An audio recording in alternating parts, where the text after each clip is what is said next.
इस्लामाबाद मुसलसल फतहों के बाद जो है वो शिकस्त के गर्दाब में आ गई। वजह क्या है ये आपको बताएंगे। और नाज़रीन, दूसरी तरफ क्या इस्लामाबाद यूनाइटेड जो है वो पेशावर ज़ल्मी को सपोर्ट करने के लिए ये सब कुछ कर रही है, या फिर उसके खिलाड़ियों के इंजर्ड होने की वजह है? ये तमाम बातें आपके साथ शेयर करेंगे और आपको ये भी बताएंगे कि जो पॉइंट्स टेबल है वो बड़ा इंटरेस्टिंग होने जा रहा है। अब पेशावर ज़ल्मी के लिए जो है वो इम्कानात बढ़ते जा रहे हैं, वो किस तरफ जाता है ये तमाम कुछ जानने के लिए मेरे साथ नाज़रीन मौजूद हैं क्रिकेट के मैदानों पे गहरी नजर रखने वाले क्रिकेट एक्सपर्ट अली अहमद जट साहब। अली अहमद जट साहब, आपको खुश आमदीद कहता बहुत हूँ। शुक्रिया। अली, क्या देखते हैं रात का जो मैच है, बाबर आजम की शानदार परफॉर्मेंस, और उन्होंने आपकी मान भी ली है कि वो वन डाउन पोजीशन पे रात खेलने आ गए हैं, और वहां पे आके आपके समझते अगर बाबर आजम पहले आउट हो जाते तो पेशावर जल्मी के लिए मुश्किलात, और क्या जो शिकस्त थी उनका मुकद्दर बन सकती थी? बिल्कुल, पहले तो जो कल मैच हुआ पेशावर ज़ल्मी बमुकाबला इस्लामाबाद यूनाइटेड, और ऐसे लग रहा था कि इस्लामाबाद यूनाइटेड फेवरेट टीम है। हमने देखा कि शादाब खान भी इंजरी का शिकार हो गए, फिर हमने बाद में देखा कि सलमान अली आगा कैप्टनसी कर रहे थे। तो जो हालात हमें नज़र आ रहे हैं कि शादाब खान आगे में पीएसएल में भी अब नज़र नहीं आ रहे, हो सकता है वो रेस्ट करें अपने जो बकिया मैचेज़ हैं। और दूसरी अगर हम बात कर लें, जिस तरह बाबर आजम की आपने बात की कि बाबर आजम ने ओपन छोड़ के वन डाउन आए हैं, तो कल इंजमामुल हक ने मीडिया टॉक के अंदर बताया कि मेरी बात तो ये है बाबर आजम से, और मैंने उनको कहा कि आप वन डाउन आगे खेल लें, तो उन्होंने इंजमाम की बात मान ली और वन डाउन आ गए।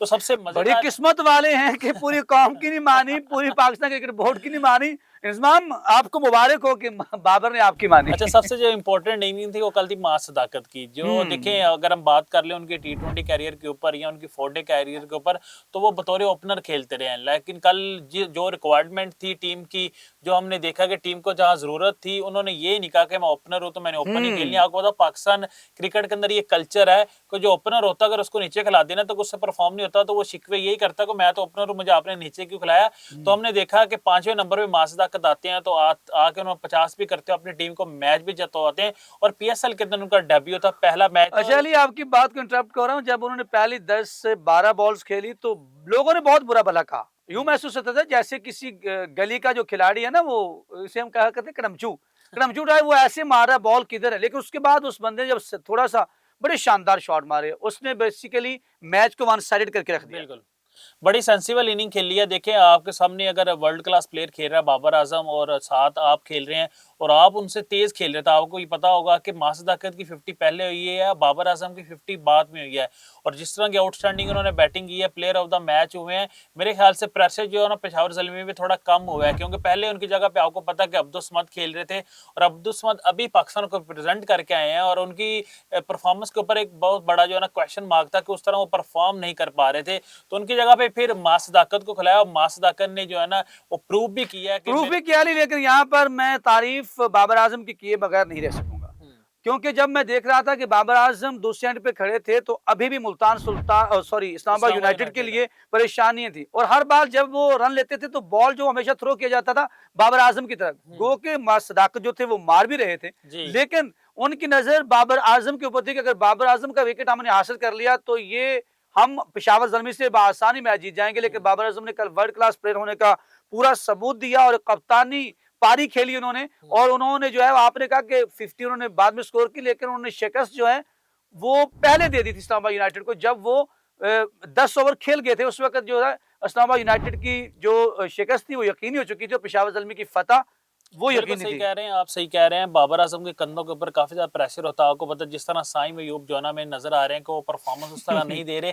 अभी तक जो है ना 7 मैचेस हो गए हैं मेरे ख्याल से पेशावर ज़ल्मी के, और साइम अयूब का सिर्फ 1 50। अगर हम मोहम्मद हारिस की बात कर लें तो मोहम्मद हारिस के बारे में लास्ट मीडिया टॉक में बाबर आजम ने यही कहा था कि कुछ हमारे खिलाड़ियों को गेम अवेयरनेस नहीं पता कि कब किस टाइम कौन सा आपने शॉट वो खेलना शायद है। मोहम्मद हारिस के नाम था। बिल्कुल ऐसे ही मोहम्मद हारिस, कल भी हमने देखा कि स्कूप शॉट मारते हुए आउट हुए। इससे पहले वाले मैच में हमने देखा मिड ऑफ पीछे है, फिर वहां पे आउट हो गए मिड ऑन पे। फिर उससे पहले वाले मैच की बात कर लें तो बाबर आजम सामने खेल रहे थे, शहनशाह अफरीदी के स्लो वन बॉल पे आउट हुए थे। तो हाँ, ये राइट। गेम अवेयरनेस जो ना होनी चाहिए हमारे प्लेयर्स को। अगर ये गेम अवेयरनेस नहीं होगी तो हम ऐसे ही बहुत ज्यादा नहीं, टाइटल जो आप ना क्या मार समझते, जाएंगे। जो कल ऑन को जब ओपन करवाया गया, तो क्या मोहम्मद हारिस को वहां के अगर ओपन करवा दिया जाता तो अगर वो 15-20 बॉल्स खेल लेते तो काफी सूदमंद साबित नहीं हो सकते थे? नहीं, मेरे ख्याल से मिचेल ओवन जो है ना अच्छे प्लेयर हैं, बड़ी अच्छी परफॉर्मेंस दे के आए हैं बिग बैश में, आपको पता होगा। उसके बाद पेशावर ज़ल्मी में आए हैं, जो हम उनके शॉट्स देख रहे हैं ना, शॉट्स हमने कल देखा, पहला बॉल किया, पहला बॉल उन्होंने सामने स्क्रीन के ऊपर छक्का मार दिया बहुत है। खूबसूरत मारा तो है। वो जो है ना अभी उनकी किस्मत उनका साथ नहीं दे रही। लेकिन दूसरी बॉल के ऊपर जिस वो मैच कोई में नहीं लौट ओवन गए। खड़े होंगे ना, मैं आपको बता रहा हूँ कि वन साइडेड वो अपनी टीम को मैच जितवा देंगे। लेकिन अभी तक खुदा प्रदर्शन चाहे इतना अच्छा कि नहीं कर सके और वो। खड़े हो जाए, वो प्रोडक्शन इस वजह से योगदान पूरा नहीं दे पा रहे हैं अपनी टीम को, बिल्कुल। क्योंकि नीचे खिलाया गया पहले। और ये भी बड़ा होता है कि जब आप किसी को शफल करते हैं तो वो टीम के अंदर, तो वो उसका जो कंसंट्रेशन है वो अच्छा, सबसे बड़ा। इम्पोर्टेंट बात थी कि कल उन्होंने अपना एक भी प्रॉपर स्पिनर नहीं खिलाया। सुफियान मुकीम को नहीं खिलाया, आरिफ याकूब को नहीं खिलाया, मेहरान और मुमताज को खिलाया। मेहरान लेकिन मुमताज रिक्वायरमेंट थी पिच को देख के। देखें पिच के ऊपर हमने देखा थोड़ा सा ग्रास था। गाज इस था। वजह से बाबर आजम ने बताया भी कि हम इस वजह से ना प्रॉपर स्पिनर के साथ नहीं जा रहे। हम सामी अयूब से उन्होंने बॉलिंग करवाई और सामी अयूब ने बड़ी अच्छी साइम बॉलिंग अयूब की जो है है वो कल। हमेशा घास वाली बॉल के ऊपर उनका बॉल स्किट होता है, वो लेफ्ट हैंडर बिल्कुल को ऐसे ही है। परेशान करते हैं, जिसकी वजह से उन्होंने यही बात देखते हुए कल बड़ी इंपॉर्टेंट विकेट उन्होंने सलमान अली आगा के लिए, आगा जिस के तरह लिए कॉर्ड भी एंड उनको आउट किया आउट उन्होंने। किया। तो क्या देखते हैं आज के मैच के हवाले से, जो कोटा ग्लैडिएटर्स और जिस इस्लामाबाद यूनाइटेड का मैच और है। दोनों टीमें बड़ी तगड़ी हैं, लेकिन शादाब खान के इंजर्ड होने के बाद अब महसूस होता है कि इस्लामाबाद यूनाइटेड की जो हवा है वो निकलती दिखाई देती है। बिल्कुल इखलाक भाई, मुझे लग रहा है कि इस्लामाबाद यूनाइटेड ने बिखरी बिखरी सी लग रही है। जिस तरह पहले वो 5 मैचेस जीती है, उसके बाद उनका मोमेंटम टूटा हुआ है। शादाब खान इंजर्ड हो गए, हम देख रहे हैं कि आजम खान उस तरह जो है ना परफॉर्म नहीं कर रहे, इमाद वसीम उस तरह नहीं, परफॉर्म आजम नहीं दे खान पा को रहे। तो परफॉर्म करने वाली बात ही नहीं है, वो तो फिर वैसे ही सलमान अली आगा, पता आपको नहीं किस पता है लिए कि रखा 3 हुआ मैचेस में वो बाहर बैठे बाहर हुए थे। कल बैठे। मैंने उनसे सवाल भी किया तो कह अजी रहे थे आपका सवाल मैंने सुना था, और बिल्कुल। आपने कहा कि उन्होंने कहा जी मैं इंजर्ड था, और उन्होंने बिल्कुल। बताया अपनी इंजरी कौन थी, वो तो आपको आपको बताया, पता है इंजरी के क्योंकि बाद आपको ज्यादा डॉक्टर थे और उन्होंने बड़े अच्छे तरीके से आपको क्लियर कर दिया। आपने कहा कि उनको जो है ना एक साजिश के तहत, और आपने हमें भी जिसे कहते हैं ना साजिश के शिकार जी, कर जी। दिया था। तो कोई भी खिलाड़ी इंजरी के बाद जब टीम में वापस आता है ना, तो उस तरह वो परफॉर्मेंस इतनी जल्दी नहीं दे पाता।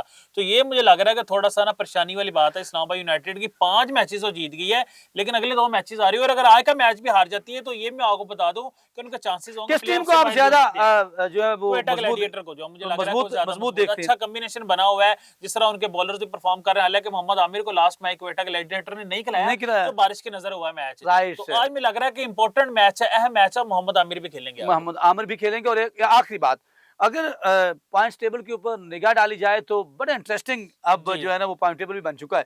तो अली क्या देखते हैं कि आपको कौन सी अब टॉप 4 में टीमें जाती दिखाई देती अभी तो हैं? मुझे मेरे ख्याल से कहना कबल इस वक्त गलत होगा कि इस्लामाबाद यूनाइटेड क्वालिफाई कर रही है, पेशावर बाहर हो रही है। सिर्फ अभी तक एक टीम बाहर हो चुकी है, वो है मुल्तान सुल्तान। उसके राइट। अलावा 5 टीमों का भी कंफर्म नहीं है कौन सी 4 टीमें क्वालिफाई करेंगी। तो मुझे लाहौर के अंदर जो है वो कंफर्म दिखाई देता है। अभी कुछ भी नहीं कह सकते। नहीं, मुझे पेशावर ज़ल्मी जो वो रेड लाइन में नहीं है अभी। नहीं, अभी उनका 3 मैचेस बाकी हैं, 6 पॉइंट्स तक हो गए हैं। अगर वो 3 मैचेस जीते हैं तो आप सोचिए उनके 12 पॉइंट्स हो सकते हैं। तो 12 पॉइंट्स अगर उनके हो सकते हैं, रन रेट अच्छी होगी।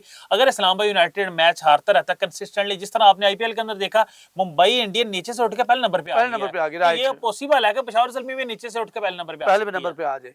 जी नाज़रीन, आप कमेंट सेक्शन में जाके बताइएगा कि आपके नज़दीक कौन सी टॉप 4 टीम जो हैं वो यहाँ पर रह सकती हैं। किसके अंदर भला? पीएसएल के अंदर, आईपीएल का बिल्कुल। नहीं। और आपको खबर एक और भी देनी है कि आईपीएल का पाकिस्तान के अंदर क्या अब हश्र होने वाला है। तो अगले व्लॉग में मिलते हैं। मुझे अली अहमद जाट को, मेरी पूरी टीम को दीजिए इजाज़त। अल्लाह निगहबान।